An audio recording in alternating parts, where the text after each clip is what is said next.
한국교회 지금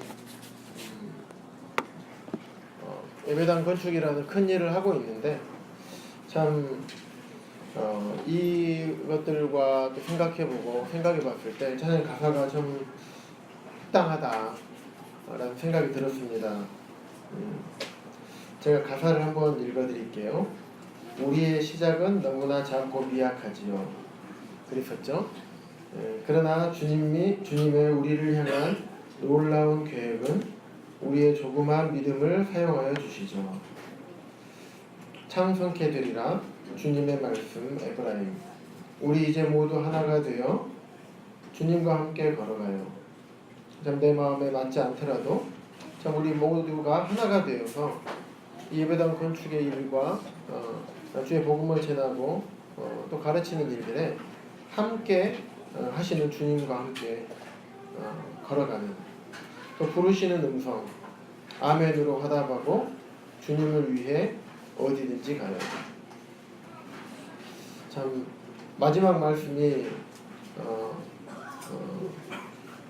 다시 한번 읽어드리겠습니다. 주님을 위해 어디든지 가요. 듣기에는 편합니다. 네, 주님을 위해 어디든지 가요. 쉽습니까? 네, 주님을 위해서라면 어디든지 가야 되는 것입니다. 이 땅 어디뿐만 아니라 먼 다른 나라일지라도 어디든지 가야 되는 것입니다. 찬양의 가사가 아멘이 돼서 한번 읽어드렸습니다. 오늘은 복음에 대해서 말씀을 함께 나누도록 하겠습니다. 복음은 영어로는요 굿뉴스라고 합니다. 굿뉴스, 좋은 소식입니다. 좋은 소식. 복자에다 소리 음자, 복된 소리가 들려지는 소식, 이게 복음입니다. 그러면 여기에 계신 분들에게는 어떤 소식이 좋은 소식인가요? 어떤 소식? 우리 성도님들에게, 또 아직 구원받지 못하시고 이 자리에 앉아 계시는 우리 구독자분들에게 어떤 소식이 좋은 소식일까요? 어떤 소식? 로또에 당첨되는 게 좋은 소식입니까? 요즘은 뭐 이거면 다 된다고 하죠. 돈이면 다 되고 무엇이든지 이것만 있으면 안 되는 것이 없는, 로또에 당첨되면 좋은 소식입니까? 아니면 우리 청년들 이렇게 하면 100% 공무원에 합격한다, 뭐 이런 이렇게 하면 100% 취업한다, 이런 취업의 전략, 확실한 전략, 1년만 이렇게 하면 무조건 취업에 성공합니다, 뭐 이런 소식들이 좋은 소식입니까? 아니면 광주의 아주 노른자 땅에 이렇게 하면 아파트가 당첨되는, 뭐 이런 소식이 좋은 소식입니까? 아니면 어떻게 하면 부자가 된다, 어떻게 하면 나의 남은 재산으로 재테크를 잘하는 것, 이게 좋은 소식일까요? 이런 것들은 어떻습니까? 시간이 지나면 계속 남아 있습니까? 아니면 시간이 지나면 지날수록 없어져 버리는 것입니까? 네, 이건 없어져 버리는 거예요. 세상의 것은 다 썩어져서 없어져 버릴 것입니다. 저는 이 세상의 것을 이야기하고자 이 자리에 나오지 않았습니다. 하나님의 교회에서 좋은 소식을 전하는 것은 우리가 흔히 살고 있는, 우리가 흔히 생각할 수 있는 뭐 방금 말씀드렸던 물질적인 어떤 이야기나 아니면 나의 건강에 대한 축복, 그런 얘기들을 많이 하죠. 일반적인 교회에 가면. 그리고 나의 가족들과 나의 자녀들이 잘 되는 것, 이것을 위해서 교회에 가기도 합니다. 그런 것들을, 이 땅에서 있는 것들은 다 언젠가는 시간이 지나면 닳아지고 낡아지고 점점 줄어들고 없어져 버리는 것들입니다. 그런 것들을 이 자리에서 이야기하고자 제가 나오지 않았습니다. 이런 것들은 한시적인 것들이에요. 하지만 저는 이 자리에서 좋은 소식, 즉 영원한 것들, 시간이 지나도 변하지 아니하고 없어지지 아니하고 낡아지지 아니하는 이 영원한 것에 대해서 이야기를 하고자 합니다. 여러분 혹시 은혜에 대해서 알고 계신가요? 은혜. 사람 이름 아닙니다. 너무 좋기 때문에 이 단어가 많은 부모님들이 내 자녀는 이렇게 은혜라고 하나님의 은혜를 많이 받았으면 좋겠다. 하나님 은혜를 잘 깨달았으면 좋겠다. 이런 의미로 자녀의 이름을 짓기도 합니다. 은혜가 무엇인가요? 은혜. 혹시 생각해 보신 적 있습니까? 제가 사전을 좀 찾아봤어요. 그랬더니 사랑으로 베풀어주는 신세나 혜택이라고 합니다. 우리 혜택 받는 거 많이 좋아하시죠? 혹시 우리 자매님들이나 우리 여자분들 같은 경우는 어떻습니까? 냉장고를 사러 무슨 마트나 아니면 대리점에 갑니다. 그럼 냉장고만 딱 돈을 주고 냉장고만 딱 받아오면 이야 기분이 좋습니까? 아니죠. 사은품 혜택을 받아야 돼요. 이것만 줍니까? 김치통이라도 뭐 안 줍니까? 아니면 락앤락, 글라스락 뭐 이런 거 몇 세트씩 받아와야지 이제 내가 혜택을 받았구나 이렇게 생각하시잖아요. 이런 것만 받아도 우리가 기분이 좋습니다. 이런 혜택 받는 것입니다. 그래서 혜택은 언제 받아도 좋습니다. 그런데 이 혜택은요, 이 제품에 대해서 나온 것이라면 제품의 값에 포함되어 있겠지만 그렇지 않고 이 제품을 구매를 했는데 다른 제품으로 나온 사은품을 달라고 우리가 때를 쓸 때가 가끔 있습니다. 아니 또 다른 거 없습니까 하면 없습니다. 이 제품에 나온 건 없어요. 그래도 이걸 줘야 되지 않겠습니까? 뭐라도 있어야 내가 살 거 아닙니까? 막 때를 씁니다. 그러면 그 제품은 아니지만 뭐 다른 제품으로 사은품이 나온 게 있는데 이거라도 좀 드려도 되겠습니까? 라고 이제 거기서 작업을 걸어옵니다. 그걸 받으면 굉장히 기분 좋습니다. 그런데 나는 정작 그 제품에 대한 값을 지불하지 않았습니다. 그럼에도 불구하고 이런 혜택을 받고 사은품을 받으면 기분이 좋습니다. 제가 은혜를 설명하면서 이런 것들과 감히 비교할 수 없지만 성경에서 말하고 있는 은혜도 이와 아주 조금은 비슷합니다.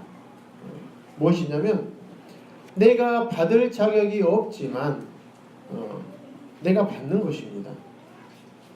받을 자격이 없는 자에게 나에게 베풀어 주는 것이 그것이 은혜입니다. 그럼 이 세상에는 어떤 은혜들이 있을까요? 많이 알고 있는 부모님의 은혜, 또 많이 알고 있는 노래도 있죠. 스승의 은혜, 또 친구나 지인으로부터 받은 은혜가 있습니다. 또 우리 결혼하신 형제 자매님들은 어떤 은혜가 있을까요? 저 같은 자를 구제해준 아내의 은혜. 그래서 자매님과 같은 분들을 아내로 맞아준 형제님의 은혜. 동일 안 하십니까? 동일 안 하시는 것 같아요? 저는 동일합니다. 저 같은 자를 구제해준 우리 자매의 은혜. 참 감사합니다. 때로 냉랭해질 때면 이걸 생각해 봅니다. 나 같은 자를 그래 우리 자매 아니면 나를 걷어줄 사람이 없었을 거야. 이런 생각을 늘상 합니다. 이것이 은혜입니다. 아무것도 해준 것이 없는데 해주는 것이 은혜입니다. 받은 것이 은혜입니다. 그런데 이 중에서 부모님의 은혜를 생각해 보겠습니다. 정말 부모님의 은혜를 잘 깨닫고 계십니까? 알고는 있죠. 그런데 온전하게 우리가 깨닫고 있을까요? 우리 청년들은, 학생들, 또 우리 주일학교 학생들은 부모님의 은혜 한 1%는 알지 모르겠습니다. 저는 이제 한 5% 정도 알아가고 있지 않을까 생각을 해봅니다. 왜냐하면 부모님의 은혜는 내가 자녀를 키워봐야 안다고 합니다. 자녀를 여전히 저는 잘하고 있잖아요. 부모님은 여전히 저를 봐주고 계십니다. 그렇기 때문에 다 알 수는 없을 것 같아요. 제가 이 땅에 생명이 다할 때쯤 되어야지 그래야 내가 부모님의 은혜를 다 알지 않을까 그런 생각을 합니다. 내가 아이를 낳아서 키워보고 끝까지 내가 이 땅에서 죽을 때까지 이 땅에서 삶을 마감할 때까지 자녀에게 은혜와 사랑을 베풀었을 때야 비로소 내가 내 부모님의 은혜가 이랬구나 라고 생각하지 않을까 하는 생각을 하게 됩니다. 스승의 은혜, 두 번째로 스승의 은혜를 온전히 깨닫고 계십니까? 물론 나를 위해서 열심히 가르쳐 준다고는 주는 것은 알고는 있습니다. 하지만 요즘같이 교권이 무너진 시대에는 스승의 은혜를 알 수 있을까요? 내가 결코 가르쳐보지 않으면 결코 스승의 은혜를 알 수가 없습니다. 교회 안에서도 마찬가지예요. 교회 안에서 장로님들이나 교사, 형제자매들이 가르쳐줍니다. 말씀을 가르칩니다. 그런데 어떻습니까? 잘 듣습니까? 그렇지 않죠? 내 마음에 맞지 않다고 말씀을 받지 않습니다. 학교에서도 마찬가지입니다. 선생님이 가르쳐줘도 선생님 말씀을 듣지 않습니다. 선생님들은 애가 타는 마음으로 정말 이것을 꼭 이 학생이 알았으면 좋겠는데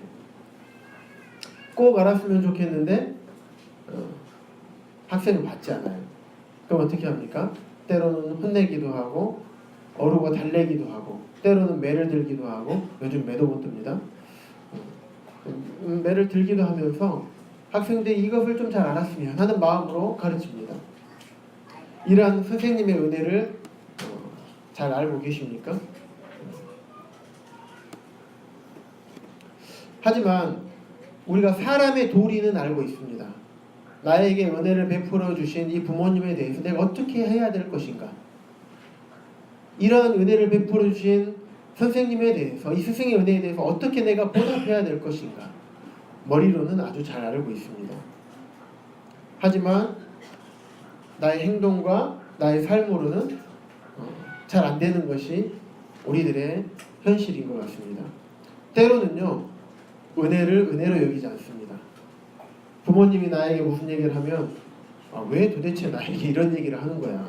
내 인생은 내가 사는 것인데 왜 부모님 내 나이가 지금 몇 살인데 아직까지 이래라 저래라 하고 계시지? 내일은 내가 알아서 할 건데 혹시 이러지 않으십니까? 부모님이 자녀를 위해서 이건 이렇게 해야 되고 이런 것은 하면 안 된다라고 끊임없이 얘기를 하면 이 부모님의 품에서 벗어나고 싶어서 심지어는 대학을 정할 때도 부모님이 없는 곳 나의 적성과 상관없이 부모님이 없는 곳이면 다 괜찮아 하면서 이렇게 지원하는 청년들도 많이 봤습니다. 부모님의 품이 구속이고 얽매이고 나를 꽉 옥죄어 있는 것 같습니까? 때로는 아내가 나의 삶을 옥죄는 것 같습니까? 구속하는 것 같습니까? 나를 가둬놓고 나를 간섭하고 억압한다고 여긴 적은 없습니까? 우리 사람은 그렇습니다. 사람이기 때문에 우리는 태어날 때부터 죄의 씨를 갖고 태어났기 때문에 이러한 은혜를 온전히 은혜라고 여기기가 쉽지가 않습니다. 물론 어떤 계기가 있거나 어떤 깨우침이 있게 되면 그때 가서는 이것이 정말 참으로 나에게 귀한 은혜구나 라고 여기지만 그렇지 않으면 이것이 정말 나에게 엄청난 은혜인 것을 온전하게 깨닫지 못합니다. 우리 성도님들은 아시겠지만 몸이 아픈 친구가 있었습니다. 제가 동국교회에 계속 데리고 왔었죠. 그런데 이 친구에게는 제가 돌봐주고 그의 필요를 채워주고 병원에 데리고 가고 필요한 간식을 사다 주고 그가 좋아하는 것들을 제 시간을 내서 그에게 투자하고 맛있는 거 사주고 데리고 다니고 이러한 일들을 4년이 넘게 했습니다. 그런데 이 친구에게는 그것이 자기를 얽매이고 자기를 구속하는 것으로 느꼈던 것 같아요. 저는 이 친구가 꼭 구원받지 않았기 때문에 이 세상에서 살 때 괴로운 삶을 살았어요. 그래서 자기의 삶을 생명을 끊으려고 시도하다가 죽지 못하고 뇌에 손상을 입은 사람입니다. 온전하게 혼자서는 생활하기 어려운, 부모님과 연락도 끊기고 부모님마저 이 친구가 죽는다고 해도 오지 않는, 마지막 임종이 될 수 있으니까 얼굴 볼 수 있는 마지막 기회입니다, 지금 오셔야 됩니다 라고 얘기를 해도 오시지 않는, 부모님으로부터 버림받고 세상에 그 어느 누구도 돌봐줄 사람이 없는 이런 친구에게 참 따뜻한 사랑을 베풀고 했지만은 이 친구는 이게 은혜라고 여기지 못했던 것 같습니다. 자기를 올가매고 자기가 하고 싶은 것들을 하지 못하게 하는 그런 사람으로도 제가 느껴졌을지 보여졌을지 모르겠습니다. 저는 그 친구가 이렇게 그냥 장애를 갖고 있지만 그렇게 살아간다면 지금 이 친구가 사는 것처럼 날마다 텔레비전 보고 멍하게 아무 의미 없이 병원에서 생활하고 있다면 그의 삶의 미래는 불을 보듯 뻔합니다. 40이 넘은 나이에 언제까지 병원에서 그 생이 마감할 때까지 병원에서 계속 살아야 되는 거예요. 너무 불쌍하고 너무 안타까워서 그가 혼자서 어떻게 하면 혼자서 직장을 가지고 생활할 수 있을까?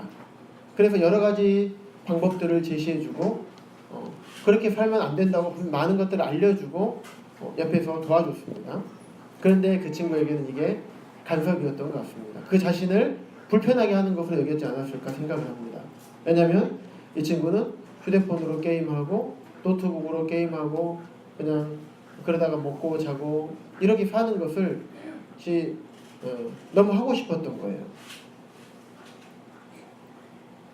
그러다가 지금은 여기 없고 저녁 새벽에 몰래 병원을 빠져나가서 자기가 살던 고향 주변에 있는 그 병원에 가서 지금 지내고 있습니다. 참 저는 많이 안타까워요. 이 친구가 그렇게 갔을 때 너무 안타깝습니다. 최선을 다해서 복음을 전하고 사랑을 베풀어주고 복음을 통해서 구원받기를 원했지만 결국에는 그것을 거절하고 이제 저의 손을 떠나가 버렸습니다. 주님께서 기회가 되면 또 주님께서 허락하시면 이 끈을 이어줄 것이라는 한 가지 소망은 있습니다. 하지만 지금을 떠나버린 이것을 보았을 때 마음이 많이 아픕니다.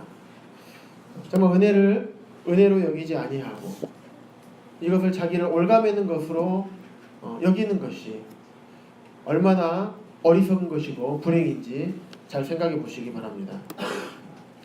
시편 49편 20절 말씀을 함께 보겠습니다. 시편 49편 20절입니다.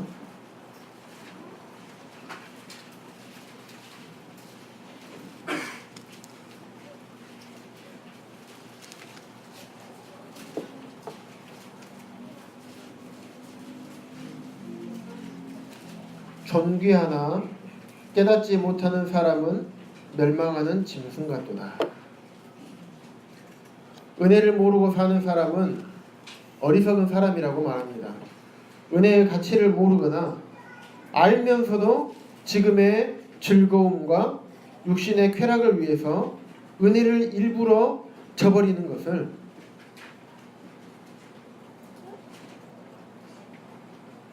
주님께서 존귀하나 깨닫지 못하는 사람은 멸망하는 짐승 같다라고 말씀을 하고 있습니다.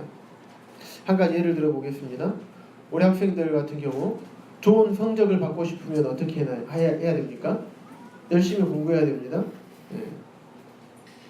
하지만 그럼에도 불구하고 내가 지금 하고 싶은 게임, 그리고 놀고 친구들과 어울리고 이렇게 시간을 보낸다면 어떻습니까? 공부는 하기 싫고 그러면 좋은 성적을 받을 수 있습니까? 전혀 그럴 수가 없습니다. 내가 하는 만큼 받는 것입니다. 좋은 성적을 받고 싶으면 열심히 공부를 해야 하는 것입니다. 지금 내가 하고 싶은 것, 지금 내 눈앞에 보이는 내 마음대로 살고 싶은 이것들을 위해서 하나님의 은혜를 저버리는 것. 하나님의 은혜를 저버리면 영원히 멸망하는 길밖에 없는 것입니다. 지금 보시고 계시는 시편 49편 위쪽으로 쭉 올라가 보시면 6절 보겠습니다.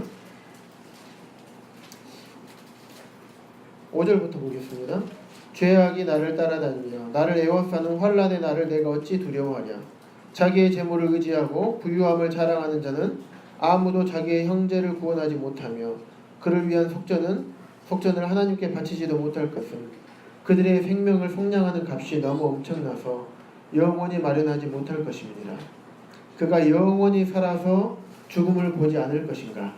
그러나 그는 지혜 있는 자도 죽고 어리석고 무지한 자도 함께 망하며 그들의 재물은 남에게 남겨두고 떠나는 것을 보게 되리로다. 그러나 그들의 속 생각에 그들의 집은 영원히 있고 그들의 거처는 대대에 이르리라 하여 그들의 토지를 자기 이름으로 부르도다. 사람은 존귀하나 장구하지 못하며 멸망하는 짐승 같도다. 이것이 바로 어리석은 자들의 길이며.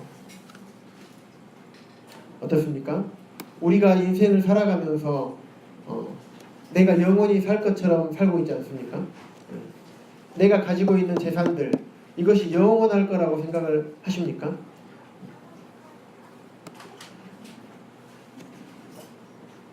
하나님께서는 이러한 부분들이 영원하지 않다라고 말씀하고 있습니다. 우리의 생각은 내가 지금 사는 삶은 물론 머리로는 알고 있습니다. 나는 언젠가 죽을 것이다. 반드시 죽을 것이라는 것을 머리로 알고 있습니다. 또한 이 물질 또한 언제까지나 나에게 있지 않다는 것을 알고 있습니다. 하지만 삶은 그렇게 살고 있지 않습니다. 삶은 마치 내가 영원히 살 것처럼 삽니다. 아무런 사고도 당하지 않을 것처럼 여깁니다. 아무런 질병도 남들이 병원에 가보면요 막 하루아침에 뇌가 손상돼서 누워 계시는 분들이 많습니다. 전날까지도 멀쩡했던 분이 그 다음날 의식도 없이 산소호흡기에 의존해서 사는 분들이 많습니다. 나는 그러지 않을 것 같다라고 여기는 것입니다. 저 사람은 저렇게 살지만 나에게는 그런 일이 일어나지 않을 거야 라는 생각을 가지고 삽니다. 여기 보시면 말씀대로 우리의 집은 영원히 있고 그들의 거처는 대대에 이르리라. 우리가 마치 죽지 않을 것처럼 사는 것이 우리 사람의 생각입니다. 하지만 하나님께서는 이러한 생각을 고치라고 말씀하고 있습니다. 이것이 어리석은 자들의 길이라고 말씀하고 있습니다. 자, 우리 여러분들은 하나님의 은혜를 알고 있습니까? 이 시간 스스로 한번 생각해 보시기 바랍니다. 내가 하나님의 은혜를 알고 있나? 하나님의 은혜. 우리 성도님들은 알고 계십니다. 하지만 구독자분들은 잘 생각해 보시기 바랍니다. 하나님 은혜? 하나님께서 도대체 나에게 무엇을 베풀어 주셨지? 나에게 무엇을 주셨길래 저 앞에 있는 사람이 하나님의 은혜라고 생각해 보라고 하나? 난 받은 게 없는 것 같은데? 이런 생각을 할 수 있습니다. 상식선에서 생각해 보기를 원합니다. 상식. 자,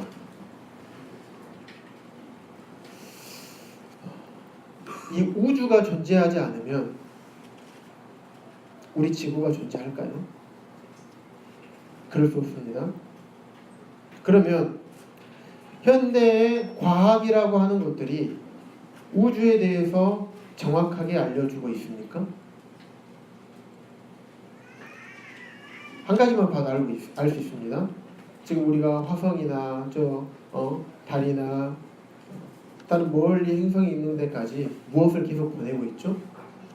탐사선을 계속 보내고 있습니다. 왜 보냅니까? 모르니까 보내는 거예요. 거기에 무엇이 있는지 알 수 없으니까 보냅니다. 온 우주에 있는 별들이 그거밖에 없습니까? 수없이 많은 별들이 있는 것은 상식선에서 알고 있는 사실입니다. 우리 바로 지구 옆에 있는 화성도 다 알지 못합니다. 이제 큐리오시티나 이런 것들을 보내서 이제 화성을 알아보고 있는 중이에요. 그런데 마치 과학은 우주를 다 알고 있는 것처럼 얘기를 합니다. 그런데요, 웃긴 것은 뭐냐면 과학이라는 것이 많은 과학자들이 과학이라는 것을 이용해서 하나님과 대치하고 있습니다.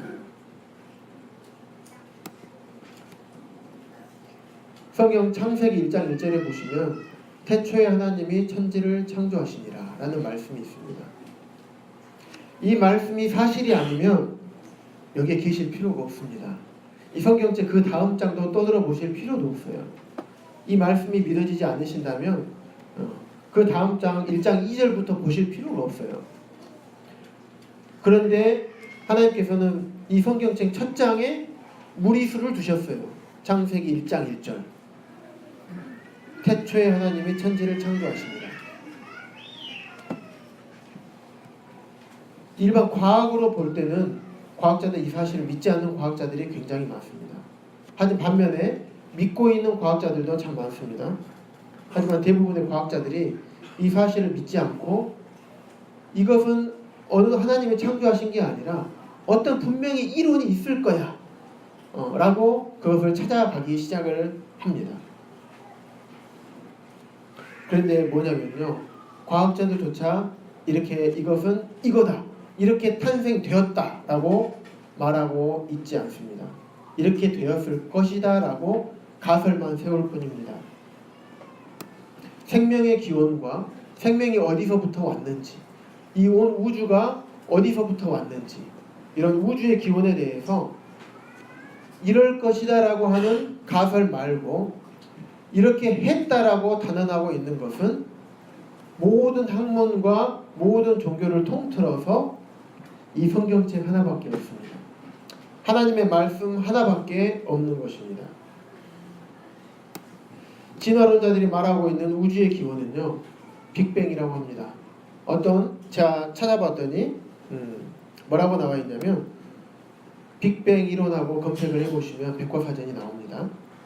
우주의 기원에 관한 이론이 많이 있지만 이론이 많이 있다고 합니다. 오늘날 대부분의 천문학자들이 받아들이는 이론은 빅뱅 이론이다. 이 이론은 우주, 모든 물질과 에너지, 그리고 시공간이 약 137억 년 전에 한 점에서 폭발적으로 팽창하면서 시작되었다고 설명한다. 한 점에서 폭발했대요.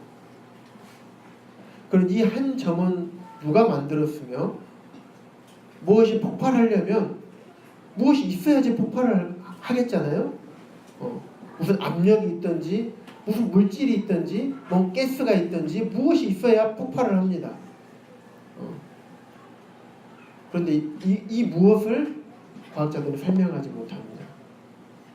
그런데 성경은 말씀하고 있습니다. 태초에 하나님이 천지를 창조하시니라. 오직 성경만이 그 해답을 제시하고 있는 것입니다. 이 땅과 온 우주는 창조주이신 하나님께서 창조하셨다고 말씀하고 있습니다.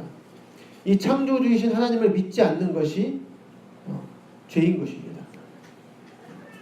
이 세상을 하나님께서 만드셨기 때문에 이 세상은 하나님의 것입니다. 그런데 이 사람이 하나님이 만드신 세상 안에서 살고 있으면서도 세상의 주인은 하나님이 아니라고 말합니다. 깨닫지 못하기 때문에 그러겠죠. 얼마나 어리석습니까?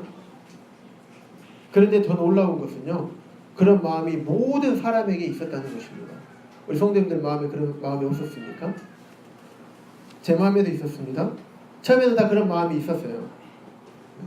모든 사람이 그런 마음에 있었습니다.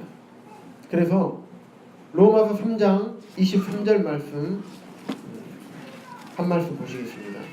제가 오늘 예배 드릴 때 읽어드렸던 말씀인데요.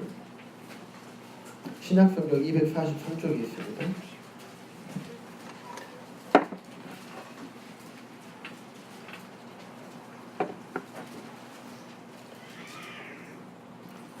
모든 사람이 죄를 범하였음에 하나님의 영광에 이르지 못하느니. 모든 사람, 이 세상에 있는 예전에 처음에 인류가 있었을 그 시점부터 앞으로 언제 인류가 끝이 날지 모르는 이 모든 사람이 죄를 범하였다고 말하고 있습니다. 하나님을 하나님으로 여기지 아니하고 하나님을 나의 주인으로 여기지도 아니하고 그냥 내 삶을 내 마음대로 살아가고 그분을 창조주로도 여기지 아니하고 이런 삶을 사람들이 살았던 것이에요. 그렇기 때문에 창조주를 인정하지 아니하고 이 창조주가 이 세상을 만드셨고 나 또한 만드셨는데 나를 만드신 그분을 나의 주인으로 여기지도 않습니다. 그런 삶을 살지도 않습니다. 그렇게 생각하지도 않습니다. 그것이 죄의 근원인 것이에요. 우리 인생이 그런 것입니다. 아까도 말씀드렸던 것처럼 죽을 것을 알면서도 마치 죽지 않을 것처럼 영원히 살 것처럼 생각을 합니다. 조금만 생각해 보면 알 수 있어요. 내가 어디서 태어났을까? 생각해 보시기 바랍니다. 나를 낳아주신 부모님 계시죠? 그 부모님의 부모님이 계시죠? 그 위에 부모님, 그 위에 부모님, 그 위에 부모님. 족보를 계속 찾아가 보세요. 어디까지 갑니까? 박 씨는 박역거세까지 갑니까? 그게 박역거세는 어디서 왔어요? 신화기 때문에 웃자고 얘기입니다. 사람의 근원을 쫓아가면 진화론자들이 얘기하는 것처럼 원숭입니까? 우리가 원숭이에서 왔습니까? 기분이 좋으시나요? 원숭이 할아버지로부터 우리가 태어났습니까? 그 원숭이의 또 조상이 또 누굽니까? 단세포 생물이에요. 여기서부터 진화가 됐다고 합니다. 우리는 없는 곳에서 생겨났습니까?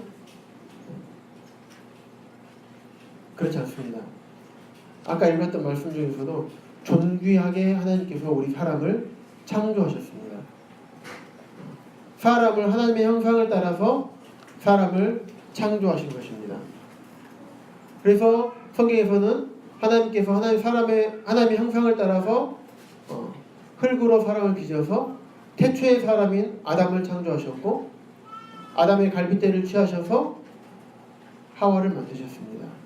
그래서 최초의 인류인 아담과 하와를 통해서 온 인류가 생겨진 것입니다. 그래서 우리의 조상은 참 조상은 아담과 하와, 그 위에 참 조상은 하나님이신 것입니다.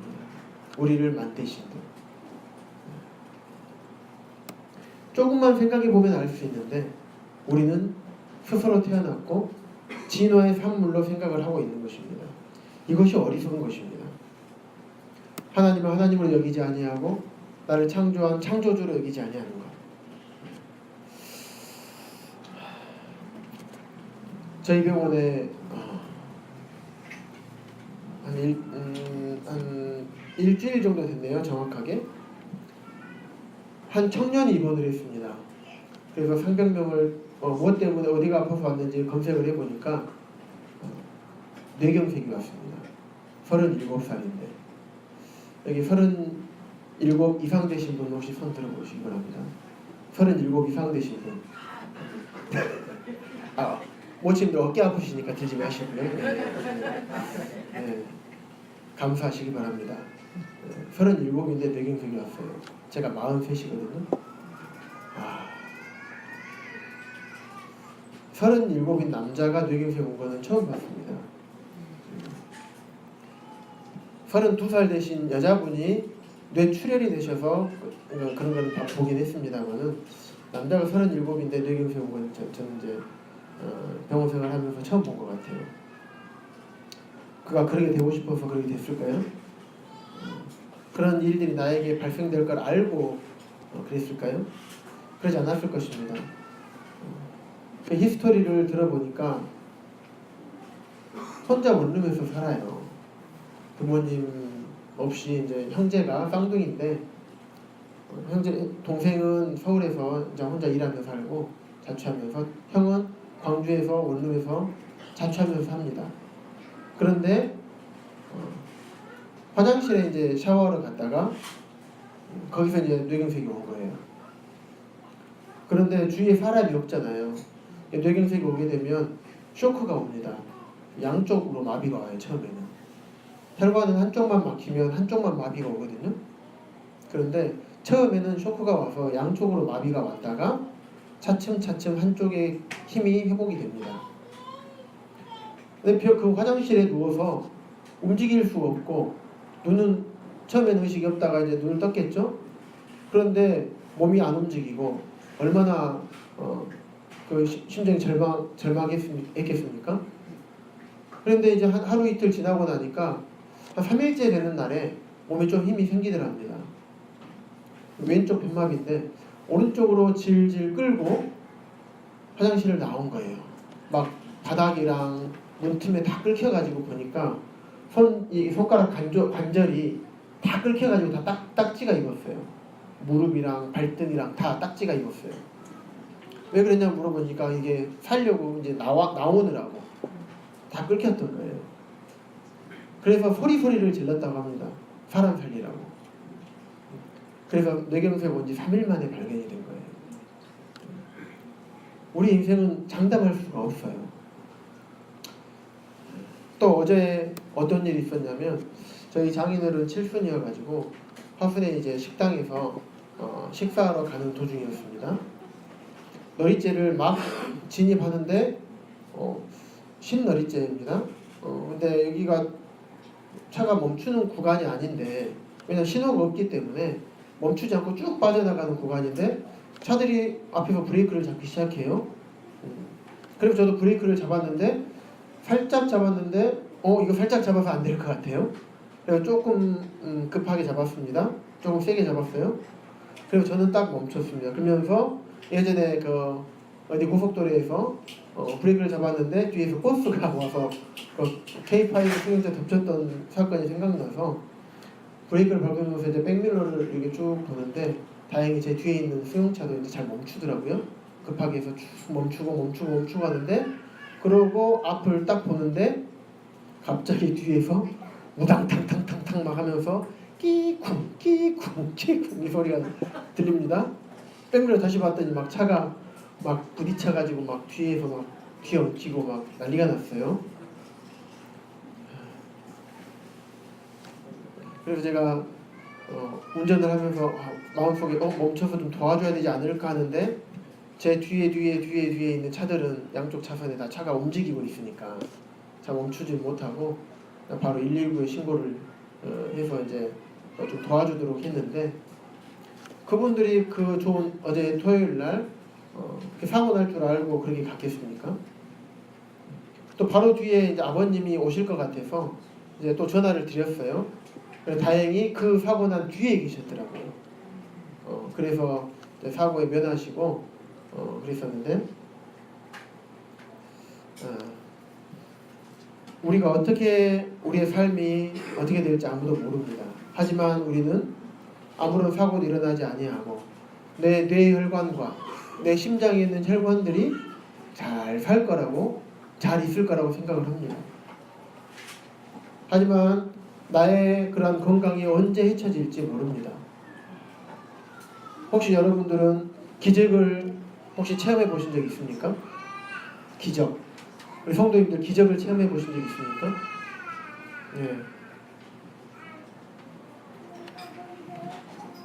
지금 살고 있는 것이 기적인 것입니다. 한 치 앞도 못 내다볼 수 없는 내 몸이 어떻게 될지 알지 못하는데도 불구하고 매일의 우리의 삶에 건강을 주시고 건강하게 사는 것이 기적인 것입니다. 수많은 위험 가운데 있지만은 내가 사고 당하지 않고 이렇게 건강하게 주님을 섬기고 또 구독자분들 같은 경우는 건강하게 지금의 삶을 유지하고 또 이 복음을 들을 수 있는 데까지 오게 하신 것이 기적인 것입니다.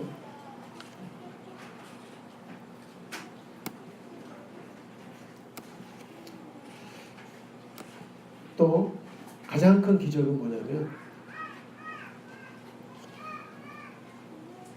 하늘의 하나님께서 창조주 되신 하나님께서 이 땅 지구에 오신 것이 기적인 것입니다.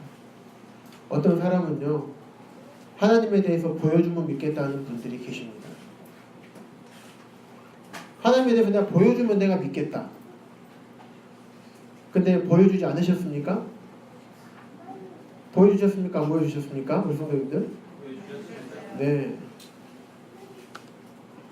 하나님께서 사람의 몸을 입고 이 땅에 오신 분이 예수님이신 것입니다. 하나님은 영이시기 때문에 하나님 자체는 우리에게 보여주실 수가 없으세요. 하지만 사람의 몸을 입고 그 영이신 하나님께서 이 땅에 오신 분, 그분이 예수 그리스도인 것입니다. 제가 우리 이름을 거론해서 좀 미안하지만 여기 있는 우리 민경 학생하고 교제할 때 그런 얘기를 했습니다. 예수님이 실제로 이 땅에 계셨을까? 그러면서 제가 네이버에서 검색을 해보라고 했습니다. 세계 4대 성인 한번 쳐보라고 했습니다. 그럼 거기에 예수님 이름이 있을 거라고. 수많은 역사가들이나 역사에 보면, 역사를 기록한 책들에 보면 예수님이 계셨다고 얘기를 하고 있습니다. 우리 학생들의 책, 저 어렸을 때 중고등학교 학생회도 보면 세계 4대 성인에서 거기에 예수님이라는 이름이 있습니다. 어렸을 때부터 배우고 자랍니다. 실제로 존재한 인물이십니다. 그분이 예수님입니다. 하늘의 하나님, 창조 하나님께서 이 땅에 인간의 몸을 입고 예수 그리스도로 오셨습니다. 그것이 기적인 것입니다. 시편 14편 1절 말씀 보겠습니다. 811쪽입니다. 구약성경 811쪽입니다.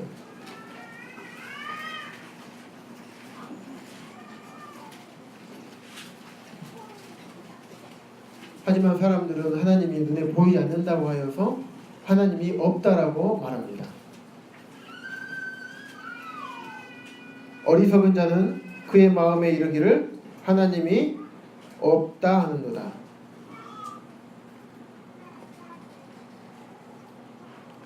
여기 오신 모든 분들은 어리석은 자가 되지 않기를 바랍니다. 자신의 마음 가운데 자신에게 물어보시기 바랍니다. 정말로 이 세상에 하나님 안 계실까?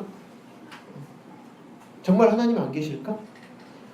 이 세상이 저절로 과학자들이 얘기하는 것처럼 하나님을 믿지 않는 과학자들이 얘기하는 것처럼 저절로 생겼을까? 우연으로 생겼을까? 자연의 섭리와 법칙들. 엊그저께는 봄이었는데 벌써 여름이 됐고 하지가 지났습니다. 좀 있으면 가을이 올 것이에요. 사람이 이렇게 할 수 있습니까?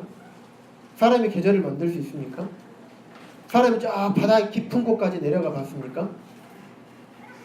사람이 내려가서 바다 깊은 곳, 아직 우리 과학에도요 우주도 정복하지 못했지만 이 지구 바다 밑도 정복하지 못했습니다. 그 바다 밑에 있는 땅 속도 아직 정복하지 못했습니다. 그런데 하나님께서는 이 모든 것들에 대해서 알고 계시고 성경책에 다 기록해 놓고 계십니다. 다 찾아볼 수 없지만 분명하게 기록이 되어 있습니다. 보시면 14장 1절 그 다음 읽겠습니다. 그들은 부패하고 그 행실이 가증하니 선을 행하는 자가 없도다. 여호와께서 하늘에서 인생을 굽어 살피사 지각이 있어 하나님을 찾는 자가 있는가 보려 하신즉 다 치우쳐 함께 더러운 자가 되고 선을 행하는 자가 없으니 하나도 없도다. 하늘의 하나님께서 하늘에서 인생을 굽어 살펴보고 계십니다. 그리고 우리에게 지각을 주셨어요. 하나님을 말씀을 듣고 알아들을 수 있는, 이해할 수 있는 지각을 주셨고 하나님을 바라볼 수 있는 지각을 주셨습니다. 그래서 그것을 통해서 하나님을 찾는 자가 있는가 하고 지금 보고 계시는 것이에요. 그런데 사람들은 다 치우쳐서 함께 죄악을 행하는 더러운 자가 된 것입니다. 이게 어리석은 자이기 때문에 그래요. 그러니까 여기 계신 모든 분들이 우리 교회를 찾아오신 분들, 어리석은 자가 되지 않기를 바랍니다. 앞쪽으로 조금 한 장만 넘기셔서요. 시편 10장 4절 보겠습니다. 시편 4절. 악인은 그의 교만한 얼굴로 말하기를 여호와께서 이를 감찰하지 아니하신다 하며 그의 모든 사상에 하나님이 없다 하나이다. 그의 모든 사상에 하나님이 없다 하나이다. 이게 죄인 것입니다. 하나님이 없다고 하는 것. 하나님께서 이것을 죄로 여기시는 것입니다. 하나님은 사람을 너무나 사랑하십니다. 하지만 죄는 미워하시고 반드시 심판하십니다. 로마서 6장 23절에 보시면요. 죄의 싹은 사망이요 라고 되어 있습니다. 죄에 대한 대가는 반드시 사망이라고 말씀하고 있습니다. 그 사망은 단지 이 땅에서의 죽음을 얘기하고 있지 않습니다. 계시록 20장에서 말씀하고 있는 그런 불못을 말하고 있습니다. 지옥을 말하고 있는 것이에요. 계시록 20장 14절 말씀 함께 보시겠습니다. 형제님 중에 한 분께서 계시록 20장 14절 말씀을 읽어주시면 감사하겠습니다. 사망과 음부도 불못에 던져지니 이것은 둘째 사망 곧 불못이라. 네, 감사합니다. 사망 또한 음부 또한 불못에 던져진대요. 불못. 불이 펄펄 끄는 연못을 얘기합니다. 유황불이 유황이 펄펄 끓는 아무도 나올 수 없고 그곳에 들어가면 절대 나올 수 없는, 그곳은 죽지도 아니하고 썩지도 않습니다. 영원히 불에 타는 고통에서 영원히 지내야 하는 곳, 그곳이 곧 지옥이고 불못입니다. 그리고 거기 뒤에 보면 둘째 사망이라고 되어 있습니다. 사람은 누구나 죽게 되어 있습니다. 하나님께서 인생에게 정하신 기한에 따라서 거기까지만 살고 그 다음 사람은 다 이 땅에서 죽습니다. 죽음을 맞이합니다. 하지만 말씀에서는 둘째 사망이 있다고 합니다. 그것이 곧 지옥인 것입니다. 하나님이 없다고 하고 하나님을 믿지도 아니하는 그것이 곧 죄고, 그 죄에 대한 값이, 죄에 대한 대가가 곧 지옥이고 불못인 것입니다. 하나님이 사람을 만드시고 사람을 사랑하신다고 하시면서 지옥에 보내는 것이 부당하다고 여기십니까? 정말 이 땅에 악하게 사는 사람이 벌을 받지 아니하고 편안하게 사는 것이 그러면 합당합니까? 이 땅에서도 죄를 지으면 반드시 벌을 받고 처벌을 받는 것이 이 땅에서도 합당한 이치입니다. 하물며 하늘의 하나님께서는 하늘의 법은 오죽 더 심하겠습니까? 죄에 대해서는 반드시 심판하십니다. 하나님께서 죄를 미워하십니다. 이러한 하나님을 두려워하시기 바랍니다. 우리 혹시 여기 계신 분들 중에서 길을 가다가 경찰이 나를 좀 보자고 하면, 자, 수고하십니다, 신분증 좀 하면 긴장을 하십니까? 두렵습니까? 그 경찰이? 아니죠. 운전하다가 앞에 그 빨간 경광봉이 깜빡깜빡합니다. 그래서 자, 후 불어주세요 하면 두렵습니까? 네. 술을 안 먹었으면 두렵지 않습니다. 내가 죄를 짓지 않았으면 두렵지 않은 거예요.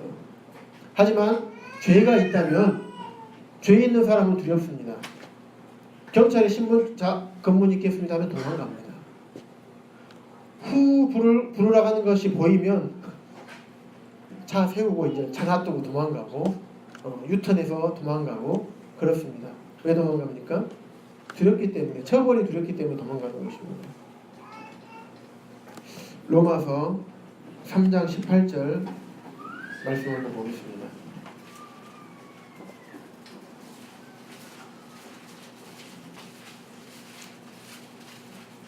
사람들이 왜 하나님을 믿지 않고 또 하나님이 없다고 하면서 자기 삶을 이런 죄악된 삶 속에서 사는지에 대한 답이 나와 있습니다.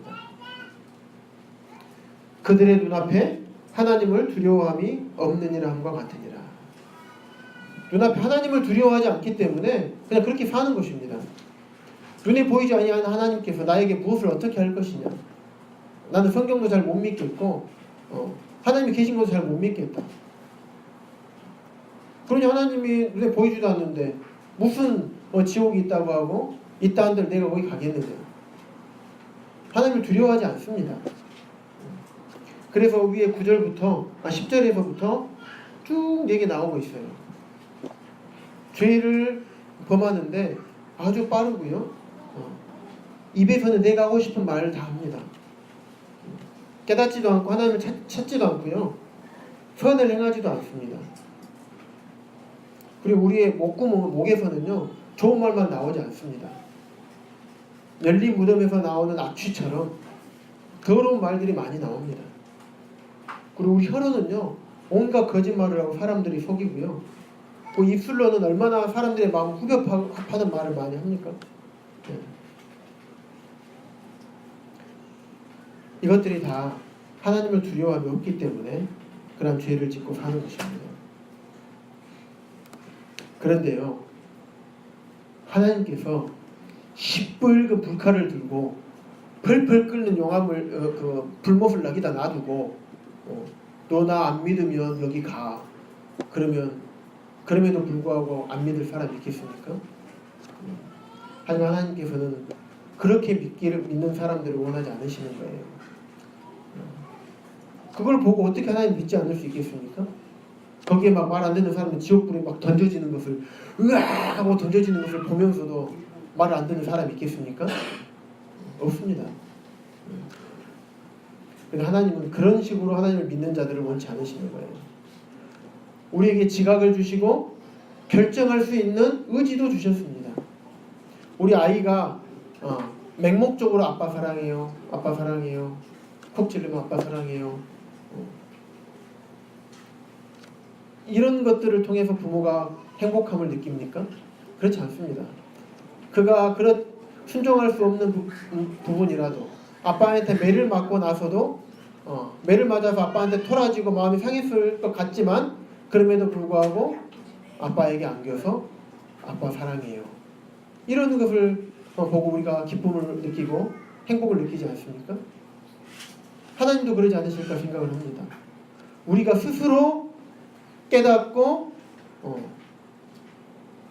돌아오는 것을 하나님께서 원하시는 것입니다. 지금은 이런 하나님이 눈에 보이지 않습니다. 과거에 예수 그리스도를 통해서 하나님을 보여주셨습니다.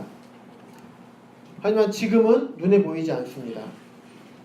하지만 과거에 예수 그리스도를 통해서 하나님을 보여주셨던 것처럼 앞으로도 여러분에게 보여주실 것입니다. 빌립보서 2장 말씀 함께 보시겠습니다. 빌립보서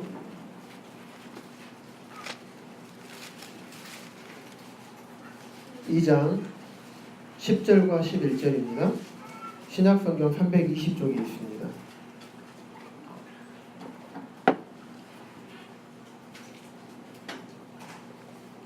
다 같이 한 목소리로 읽겠습니다. 2장 10절과 11절입니다. 시작. 하늘에 있는 자들과 땅에 있는 자들과 땅 아래에 있는 자들로 모든 무릎을 예수의 이름에 꿇게 하시고 모든 입으로 예수 그리스도를 주라 시인하여 하나님 아버지께 영광을 돌리게 하셨느니라. 하늘에 있는 자들과 땅에 있는 자들과 땅 아래에 있는 자들 모든 사람들을 무릎을 예수의 이름에 꿇게 하신다고 했습니다.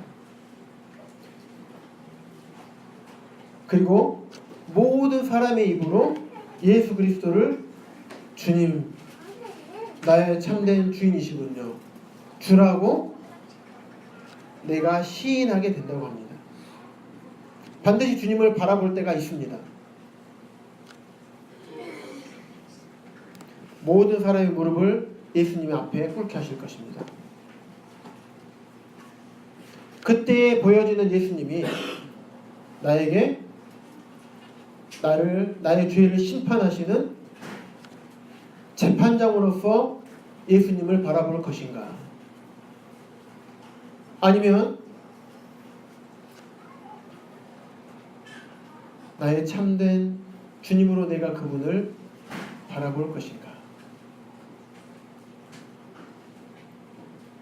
지금은 눈에 보이지 않는다고 말씀하실 수 있습니다. 하나님 없다라고 말씀할 수 있습니다. 하지만 반드시 말씀에 있는 것처럼 하나님께서는 주님을 여러분 앞에 보여주실 것입니다.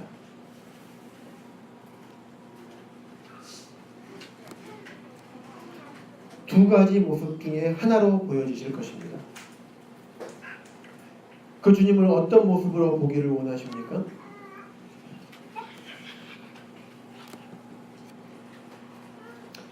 이 땅에서 그 예수님을, 그 주님을 나의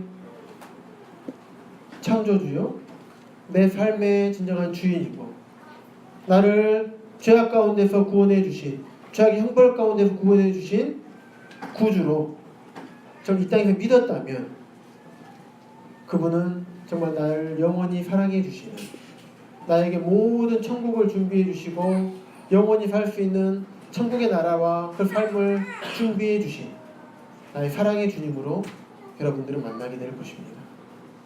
하지만 이 땅에서 살 때, 이 땅에 내 생명이 붙어 있을 때 그분을 믿지 아니한다면 여러분을 영원한 지옥으로 심판하실 재판장으로서의 주님을 만나게 될 것입니다. 여러분이 믿든지 믿지 않든지 간에 천국과 지옥은 존재하고 있으며 믿든지 믿지 않든지 간에 하나님은 이 땅에 존재하고 계시며 지금 여러분 가운데 계십니다. 여러분들을 감찰하고 계십니다. 여러분들에게 지각을 주셔서 하나님을 발견하고자 하는 사람이 있는가 하고 지금 이 순간에도 여러분들을 쳐다보고 감찰하고 바라보고 계십니다. 이제 어떻게 하실 것입니까? 하나님의 정죄와 진노 아래서 영원한 심판을 기다리면서 이 땅을 사실 것입니까? 아니면 하나님의 살아계심과 정말 그분이 나를 창조하시고 온 우주를 창조하신 창조주이심을 믿으시고 나의 모든 하나님을 믿지 않았던 모든 죄의 형벌과 죄의 권세 가운데서 끌어내 주신 참으로 나의 구주 되심을 인정하시고 죄를 뉘우치시겠습니까? 내가 하나님을 믿지 않았던 그런 것이 정말 죄였구나, 나는 정말 죄인이었구나를 깨닫고 인정하시고 회개하시고 주님 앞에 나오시겠습니까? 어떻게 하시겠습니까?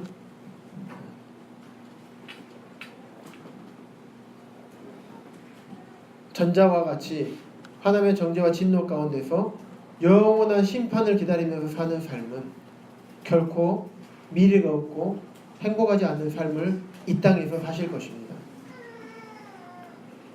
하지만 내가 그 하나님을 믿지 않았던 이 죄로부터 죄를 깨닫고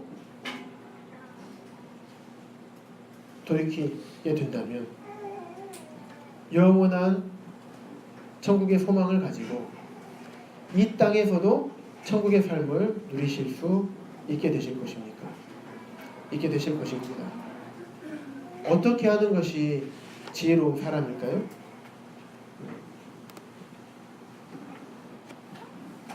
시편 말씀처럼 하나님이 없다 하며 어리석은 자의 삶을 계속 사실 것입니까? 아니면 내가 생각해 보니까 하나님께서 주신 지각으로 잘 생각해 보니까 잘 들어보니까 정말 하나님은 계신 것 같아 라고 하면서